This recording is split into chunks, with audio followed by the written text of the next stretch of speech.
Bonjour à tous, ravi de vous retrouver pour ce webinaire dédié au contrôle sur les opérations sur les chantiers pompes à chaleur, qu'elles soient RO ou hybrides, dans le cadre des opérations C2E. Alors, pourquoi ce webinaire?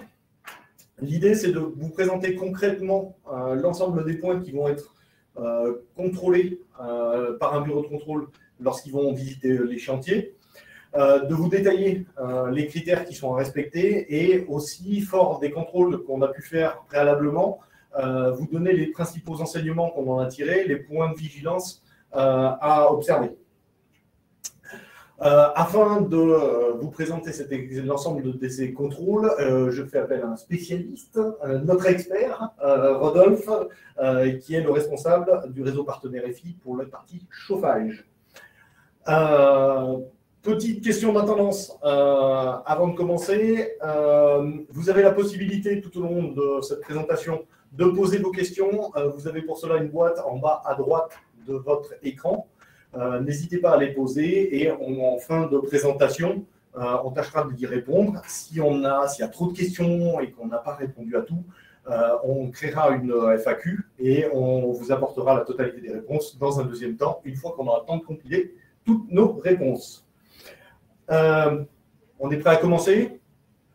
Rodolphe, avant de commencer, est-ce que tu peux nous détailler les grandes lignes de ce qui change au 1er avril? Oui, d'abord, je salue tout le monde. Bonjour à toutes et à tous. Ce qui change, c'est qu'en effet, ces contrôles vont commencer et vont concerner toutes les affaires, tous les devis signés à partir du 1er avril 2022. D'accord?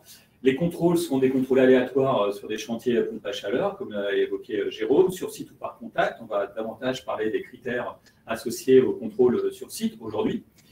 Il y a environ 18 critères au total à respecter, avec des dimensions plus techniques et des dimensions plus réglementaires. On va rentrer dans le détail.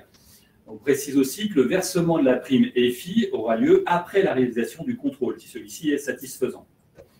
Par ailleurs, une petite info complémentaire, à la différence des contrôles de certification RGE, par exemple, que vous avez l'habitude, j'allais dire, de subir, en tout cas d'accompagner, cette fois-ci, vous ne serez pas prévenu en amont, vous, installateur, de la présence et de l'organisation de ce contrôle. D'accord, donc c'est très clair.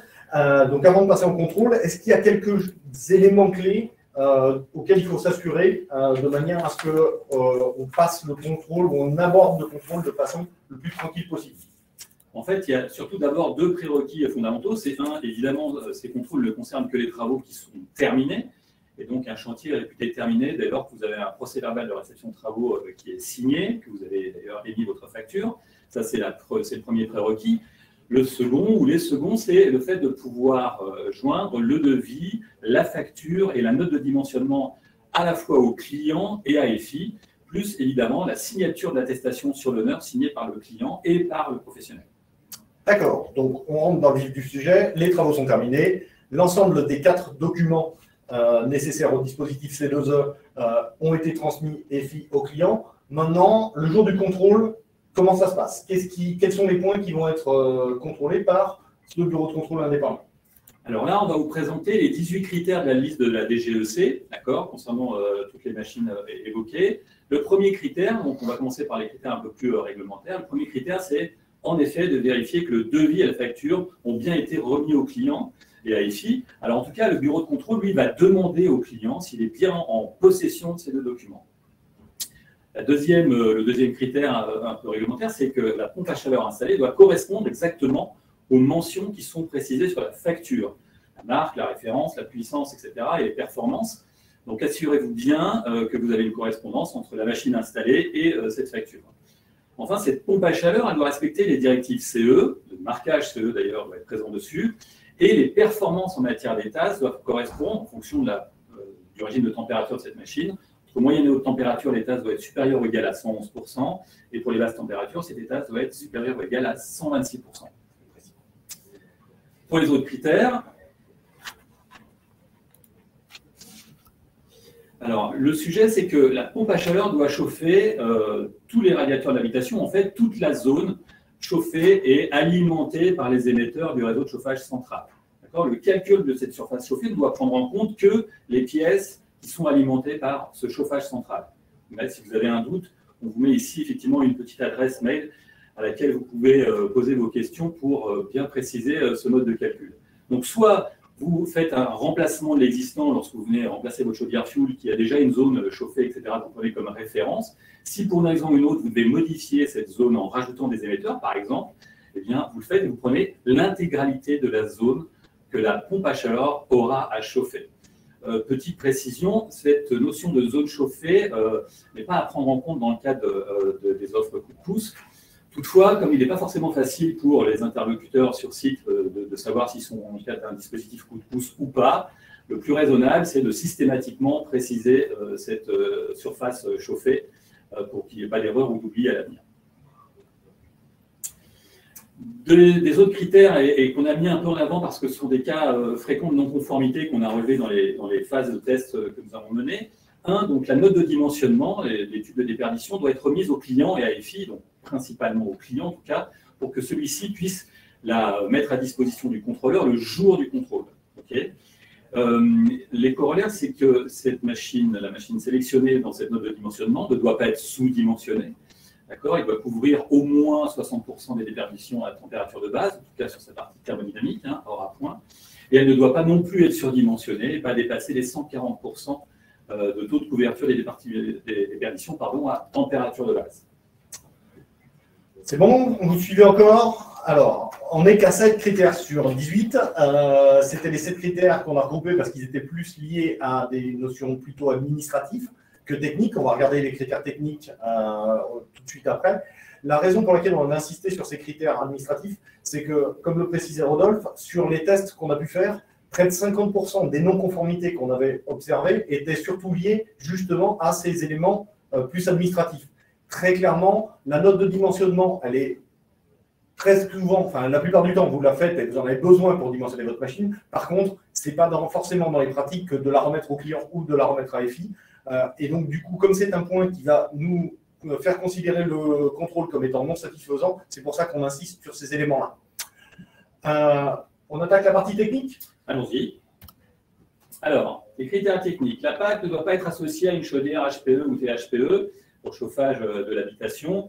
Autrement dit, il ne doit pas y avoir de relève organisée sur cette installation. La pompe à chaleur ne doit pas être utilisée uniquement pour le chauffage de l'eau chaude sanitaire. On est d'accord que les ballons thermodynamiques sont exclus de ce contrôle-là. Donc la PAC doit faire au moins le chauffage de l'habitation et éventuellement en plus le chauffage de l'eau chaude sanitaire.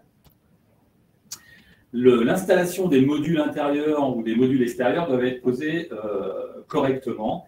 Alors, c'est lié parfois à l'appréciation des installateurs. Le mieux, c'est de se rapporter aux préconisations constructeurs pour qu'il n'y ait pas ce phénomène justement d'appréciation ou d'interprétation. D'accord ? Le contrôleur sera vigilant sur l'usage des bons dispositifs. Si vous utilisez des équerres, eh bien, vous avez une charge qui est tolérée par l'équerre sélectionnée. Donc, assurez-vous qu'elle couvre la charge du poids du groupe extérieur, par exemple. Évidemment, on évite toutes les installations un peu scabreuses, comme sur la photo du bas, dont on n'est pas en mesure de garantir la pérennité.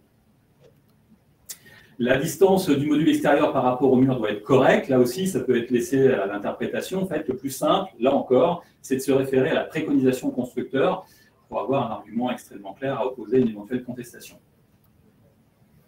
Sur la partie émetteur, vous devez démontrer, en tout cas, le contrôleur va vérifier si ceux-ci sont compatibles et bien dimensionnés.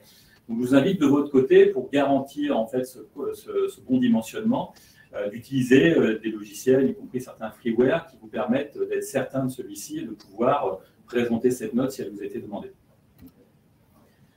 Là encore, on revient sur des cas de non-conformité fréquents dans les études qu'on a pu mener. Ça concerne le calorifugage, à la fois celui des liaisons frigorifiques, qui doivent donc être entièrement et correctement isolées, et sur l'intégralité du parcours de cette liaison.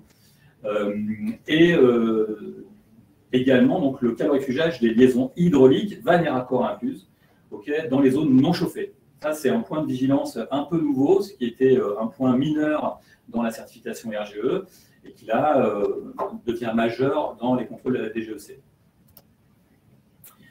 Il y a quelques points particuliers sur des installations qui sont assez marginales, mais par exemple, dans le cadre de la mise en œuvre d'un ventiloconvecteur, assurez-vous d'avoir bien géré l'évacuation des condensats. Et sur la partie plus globale du réseau d'émetteurs, enfin dans le cas de radiateurs, Ces derniers doivent être équipés d'un T de réglage, ou bien alors il doit y avoir la présence d'une vanne d'équilibrage installée sur le retour de la pompe à chaleur. Enfin, on a 2 critères spécifiques associés à la pompe à chaleur OO, qui concernent davantage les collecteurs. Ceux-ci doivent être équipés de robinets de réglage sur chaque boucle, d'une part, et d'autre part, ils doivent comporter autant de départ et de retour que le nombre de boucles composant le capteur. Voilà, très précis. Alors, parce qu'on dit que 18 critères, c'est beaucoup, on s'est posé la question de dire, OK, comment on peut faire en sorte qu'on se simplifie la vie, donc que ça soit surtout vous et vos équipes, et on s'est dit qu'un des bons moyens pourrait être de vous mettre à disposition une checklist qui reprend ces 18 critères et qui vont permettre une forme d'autocontrôle sur les équipes chantiers, voire les équipes administratives, avant que vous nous remontiez l'ensemble des documents terminaux du dossier, de manière à ce qu'on puisse avoir une certain confort dans le fait en disant, OK, si j'ai vérifié tout ça, normalement, il ne doit rien se passer sur le contrôle. Je suis à l'aise, j'ai fait mes contrôles, tout va bien. Donc, ce document-là, on l'a créé sur la base de la règle des GEC actuelle. On va vous les transmettre avec les documents qu'on vous enverra par mail à la fin de ce webinaire, de manière à ce que vous puissiez les utiliser au quotidien avec vos équipes. On espère avoir été clair. Maintenant, c'est à vous de nous le dire.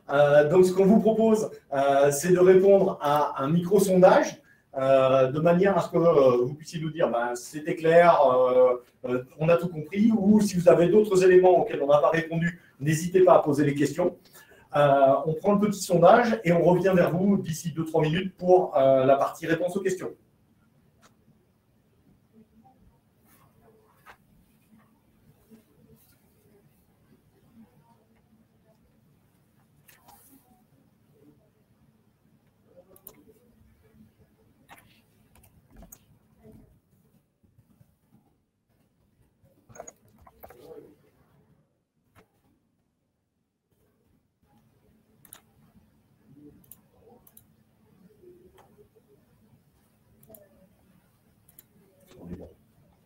On va peut-être laisser une minute de plus. Allez, encore une minute.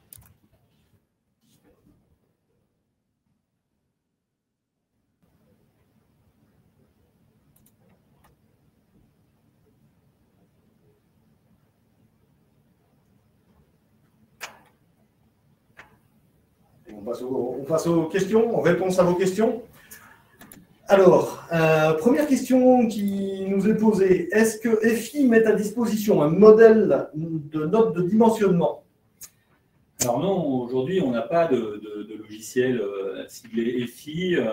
On va aujourd'hui travailler sur des formulaires de visite technique digitalisés qui commencent à pouvoir être déployés dans une partie de l'activité en tout cas, mais ça ne permet pas encore de faire le calcul du dimensionnement. Donc c'est un sujet sur lequel on travaille, mais on n'a pas encore quelque chose d'FI. Aujourd'hui, on vous invite à travailler soit avec les logiciels fabricants, soit avec des logiciels comme Baticube, Caprenov, etc., voire à l'ancienne, avec la bonne vieille méthode du GV-Delta-T, dès lors qu'elle est documentée et justifiée. Oui, parce qu'aujourd'hui, on n'a pas non plus d'obligation sur la forme de cette note de dimensionnement dans le cadre des contrôles C2E. Aujourd'hui, il n'y a pas de précision quant à cette forme, en effet, et d'ailleurs, pour la plupart d'entre vous, les professionnels, vous savez très bien qu'en plus d'un logiciel à l'autre, il peut y avoir des différences notables. Donc, pour l'instant, vous utilisez vos propres outils, il n'est pas nécessaire d'en changer. D'accord. On me pose aussi une question sur la marge d'erreur sur le dimensionnement. Est-ce que il y a dans la législation telle qu'elle est aujourd'hui, est-ce qu'il est prévu une marge d'erreur ou pas?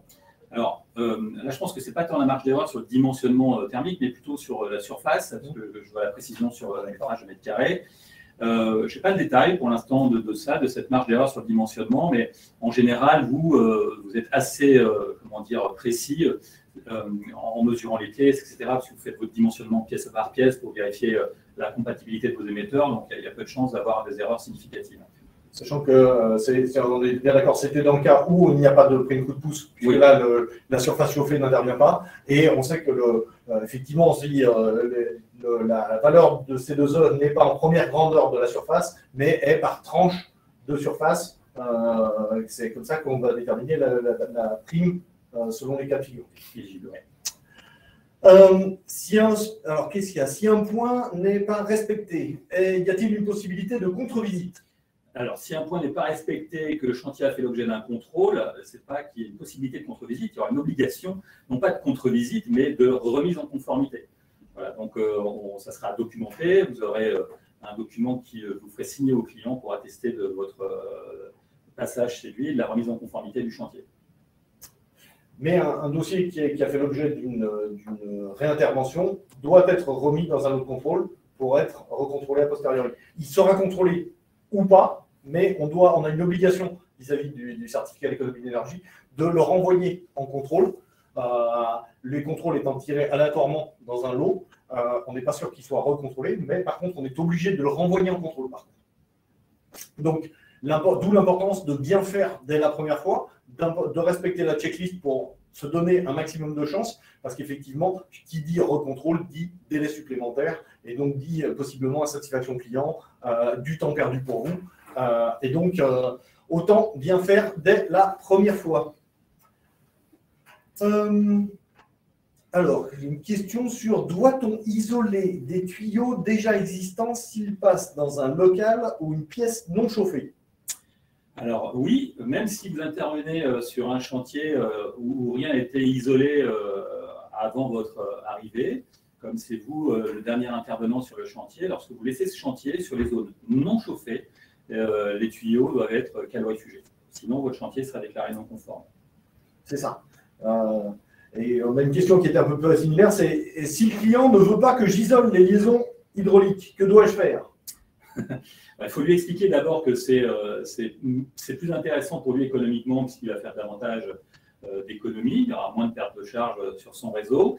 Et vous pouvez lui expliquer aussi qu'il y a une importance réglementaire qui conditionne son éligibilité aux aides. On avait une autre question qui était si pour faire baisser le montant des travaux, le client souhaite conserver les émetteurs existants qui ne sont pas en adéquation avec mon dimensionnement, que dois-je faire? Ça, c'est votre métier de professionnel. C'est à vous de lui expliquer que c'est une erreur, que ça ne fonctionne pas. Soit vous complétez son réseau pour compléter la surface d'échange nécessaire dans l'habitation, mais vous ne pouvez pas faire le chantier en l'état, sinon c'est vous qui serez jugé responsable du fait que ce chantier n'est pas conforme. Question qui vient d'apparaître encore. Il n'y a qu'EFI qui fait ces contrôles? Alors, je pense que tu peux mieux répondre que moi, Jérôme. Alors, d'abord, ce n'est pas EFI qui fait les contrôles, puisqu'on est obligé de les confier à un organisme, un tiers indépendant. Par contre, effectivement, l'obligation de contrôle des chantiers PAC est la même pour l'ensemble des acteurs du dispositif des certificats d'économie d'énergie. Donc, tout obligé ou tout mandataire, délégataire, est soumis à cette obligation de contrôle pour ce qu'on disait tout à l'heure, tous les devis qui vont être signés à partir du 1er avril. Question suivante, est-ce qu'on a encore un peu de temps? Oui, on a le temps. Alors, faut-il fournir des photos de l'installation lors de la demande de paiement? Alors, là, pour le coup, ça n'obéit pas à une obligation réglementaire, mais moi, je préconise en effet de le faire. C'est toujours intéressant d'avoir ces photos, mais pour le coup, ce n'est pas une demande qui est associée à ces contrôles réglementaires. Les contrôles seront-ils payants? Ah oui, les contrôles sont payants et aujourd'hui, ils sont à la charge de l'obligé, c'est-à-dire en l'occurrence, nous, pour les chantiers qui nous concernent. On pose une question sur le premier critère, n'est-il pas d'être RGE Caligaz? Calipac. Oui, en fait, ça, c'est un critère pour pouvoir bénéficier du dispositif, en effet, mais qui est à la charge, à mon avis, des filles quand il vous sollicite ou quand il va vous traiter ou instruire votre dossier prime. Donc, c'est nous qui vérifions. Le fait de contrôler que vous soyez RGE ne fait pas partie de cette grille de la DGEC, en tout cas. Oui, mais c'est un impératif pour pouvoir valoriser une opération et je dois être capable de le démontrer auprès de l'administration. Et on doit démontrer que la personne qui est intervenue, donc qui réalise le chantier, est celle qui a fait la VT et que c'est bien cet organisme-là qui a la qualification.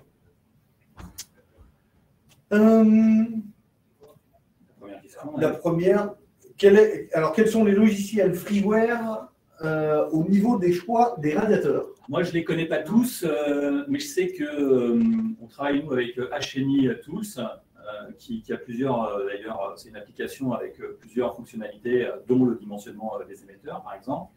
HNI Tools, que vous pouvez trouver sur Android, et à mon avis aussi sur iOS. Vous avez aussi des fabricants qui ont fait des freeware sous forme de tableur Excel assez simple. Je pense à Viessmann notamment, certains anciens qui viennent du chauffage traditionnel, fioul ou gaz, ont accès à ces tableurs-là. D'accord. On nous pose la question de savoir si les particuliers seront informés des contrôles. Alors oui, en effet, puisque le contrôleur il a besoin de se déplacer chez eux, ils vont prendre contact avec le particulier. On espère qu'en amont, d'ailleurs, ils vont le sensibiliser au fait qu'il aura à produire des documents, ce qui, le cas échéant, si le client se sentait démuni ou n'avait pas cette information, lui laisserait le temps éventuellement de se rapprocher de l'installateur, voire des filles. Mais évidemment, le particulier sera prévenu pour pouvoir fixer un rendez-vous de visite chez lui, quoi. De la même façon, quand nous on envoie un lot de contrôle, on prévient les particuliers parce que si l'objectif étant de faciliter le travail des contrôleurs pour aller le plus vite possible, de manière à ce qu'on ait les retours les plus vite possible et qu'on soit capable de payer le plus vite possible. Donc on prévient tout le monde de manière à ce que le client soit sensibilisé au fait qu'il faut qu'il ouvre la porte et qu'il accepte le rendez-vous. En cas de second contrôle, est-ce que c'est toujours EFI qui prend en charge le coût du contrôle? Alors, l'état actuel des choses, en effet, c'est toujours EFI, mais ça contribue à rendre mon voisin de gauche de mauvaise humeur. Donc, on espère qu'il y en aura le moins possible. Une question plus technique. Si on a la facture de gaz, on peut la prendre pour référence de consommation et l'appliquer à la note de calcul? Alors, en fait, vous pouvez la prendre comme étant une confirmation de votre calcul basée sur l'étude de l'enveloppe, sur la volumétrie de la zone à chauffer, et sur les conditions climatiques, la température de base de la zone. Donc, le fait de connaître la consommation existante, c'est un moyen pour vous de comparer en fait cette consommation réelle avec votre calcul. En aucun cas, en tout cas, ça ne concerne pas uniquement d'ailleurs les critères de la DGEC, mais c'est déjà le cas dans le cas du PAC. Lorsque vous faites un dimensionnement, vous ne pouvez vous baser que sur la consommation actuelle du client. Notamment pour une raison assez simple, c'est que quand vous venez remplacer une chaudière très ancienne qui a un rendement de 50%, si vous basez uniquement sur sa consommation réelle d'énergie pour calculer votre déperdition, vous allez avoir tout faux. Question sur est-ce que le contrôle concerne aussi les packs RR, je pense? Alors non, cette grille qu'on vient de partager concerne uniquement les packs RO, OO et les packs hybrides. Ce qui ne veut pas dire qu'on n'aura pas des contrôles sur les packs RR bientôt. Globalement, on voit que dans le cadre du dispositif des C2E, l'échantillon, enfin le nombre d'opérations qui deviennent soumises à contrôle augmente très régulièrement et on sait déjà que les poêles à bois, les chaudières bois arrivent dans le dispositif et donc vont être contrôlés bientôt. Donc du coup, c'est une volonté affichée du gouvernement de s'assurer que ce qui est réalisé n'est pas juste bien réalisé sur le papier, mais bien dans la vraie vie aussi. Sous quel délai les contrôles seront-ils réalisés? Alors ça, c'est une bonne question. Ça va dépendre de la disponibilité des bureaux de contrôle. EFI a anticipé depuis très longtemps, depuis un peu plus d'un an, la venue de ce dispositif. Donc on a pris date, nous, et pris des engagements contractuels avec des bureaux de contrôle depuis déjà bien longtemps pour garantir d'avoir de la ressource. Maintenant, il n'y a que quand ça va démarrer qu'on va pouvoir constater, le moment venu, le délai réel d'intervention. Question pertinente. Puis-je être pénalisé par des lots de travaux non conformes autres que les miens qui remettent en cause le certificat d'économie d'énergie concerné et donc la prime de mon client? Pour l'instant, le seul qui est pénalisé, c'est EFI. Puisqu'effectivement, si j'ai un taux de non-conformité trop important, je ne pourrai pas déposer, je vais être obligé de réaliser d'autres contrôles pour ramener mon lot conforme. Néanmoins, si lors de l'audit, le dossier est validé, a été contrôlé positif, il n'y a pas de raison que vous soyez pénalisé et donc vous serez payé.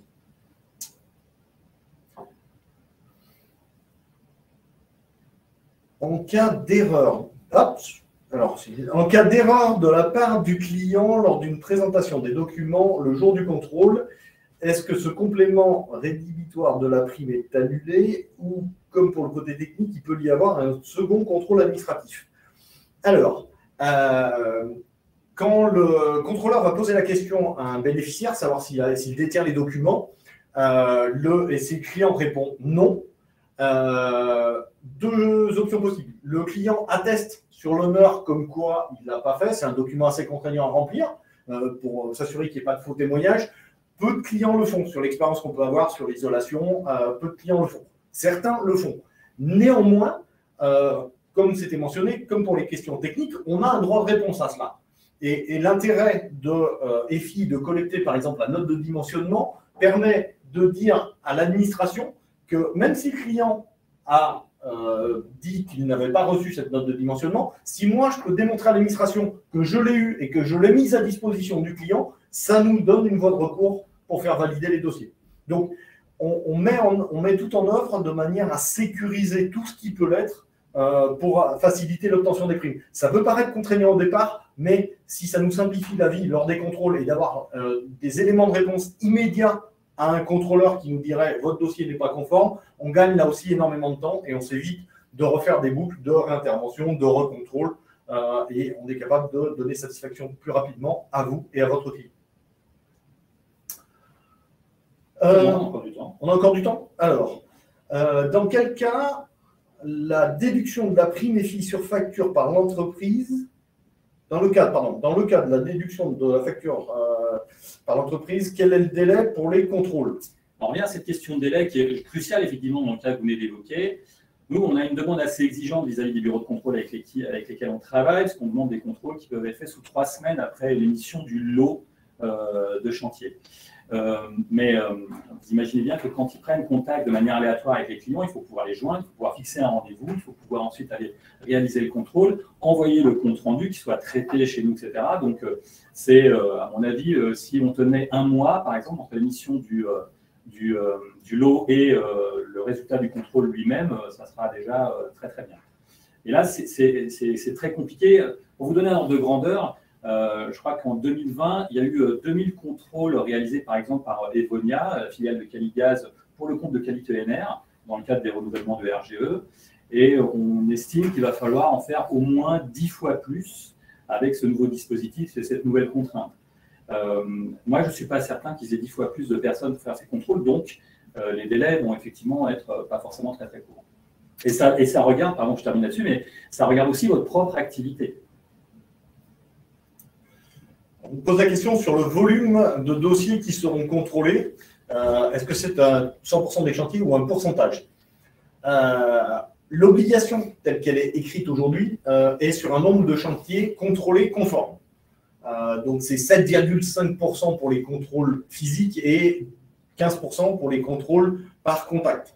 Ce qui veut dire que on va être obligé, on envoie de toute façon la totalité des chantiers qui nous ont été confiés au contrôle. Le tirage aléatoire est fait par le bureau de contrôle et d'un commun accord avec lui, on va systématiquement programmer plus de contrôles que ce qu'on a besoin, de manière à ne pas être obligé de s'interrompre, enfin, de faire des contrôles, voir qu'on en a quelques-uns qui sont défectueux, de s'apercevoir qu'on n'en a pas assez pour pouvoir déposer et être obligé de repartir sur de la programmation. Donc, on va commander sans doute quelque chose comme 10-15% de contrôle en physique, de manière à s'assurer qu'on ait le bon nombre de contrôles positifs pour pouvoir déposer immédiatement derrière et ne pas retarder, là encore, l'administration des contrôles, le délai de dépôt et le règlement chez nous. Tiens, à moi de te poser la question pour changer là. Pour les chantiers qui ne seront pas contrôlés, parce que tu as dit qu'il n'y avait qu'un pourcentage qui le serait, est-ce que le versement du C2E par EFI se fera dans les mêmes conditions qu'aujourd'hui? Alors, là aussi, j'envoie des chantiers en contrôle. Je ne sais pas quels sont les chantiers qui vont être contrôlés. Donc, je suis tributaire du bureau de contrôle pour me restituer le résultat des contrôles. Un chantier non contrôlé sera réglé du coup dès que j'ai l'information que le traitement du lot est complet. Et donc, il faut considérer un délai de 8 semaines à peu près entre le moment où on vous aura envoyé la confirmation que le dossier administrativement est complet et la restitution des contrôles. Donc, on compte à peu près 8 semaines de délai entre le dossier complet et le paiement de la prime pour les dossiers qui sont conformes. C'est un process qui nous est imposé par la réglementation et qui concernera de toute façon tous les obligés qui sont confrontés à la même obligation. Tout à fait. On arrive à la fin de notre séquence. Le temps commence à s'écouler et on a d'autres obligations à suite. On espère qu'on a été clair. On espère que les éléments qu'on vous a transmis vous permettront de valoriser vos dossiers facilement à l'avenir, compte tenu de cette nouvelle contrainte. On voulait juste insister sur une dernière nouvelle qui était tombée hier et la partager, je ne sais pas si tout le monde l'a vu. Il est question d'une rallonge des primes MPR sur les pompes à chaleur pour les très modestes de l'ordre de 1 000 € pour les clients donc très modestes dans le cadre du plan de résilience. C'est une bonne nouvelle, ça va nous faciliter, ça va surtout nous faciliter la vie parce que ça va réduire encore le reste à charge pour les bénéficiaires. On sait que ça va aussi contrebalancer certaines hausses que vous rencontrez sur le carburant, le prix du matériel ou autre. On essaie de récupérer des informations plus détaillées de manière à pouvoir vous donner exactement les conditions dans lesquelles on va pouvoir activer ce nouveau mécanisme. Mais c'est une bonne nouvelle qu'on voulait vous partager avant de se quitter. Rodolphe, merci. Bon après-midi, à bientôt. À très bientôt, oui. Et bon courage et bon chantier à vous. À bientôt, au revoir.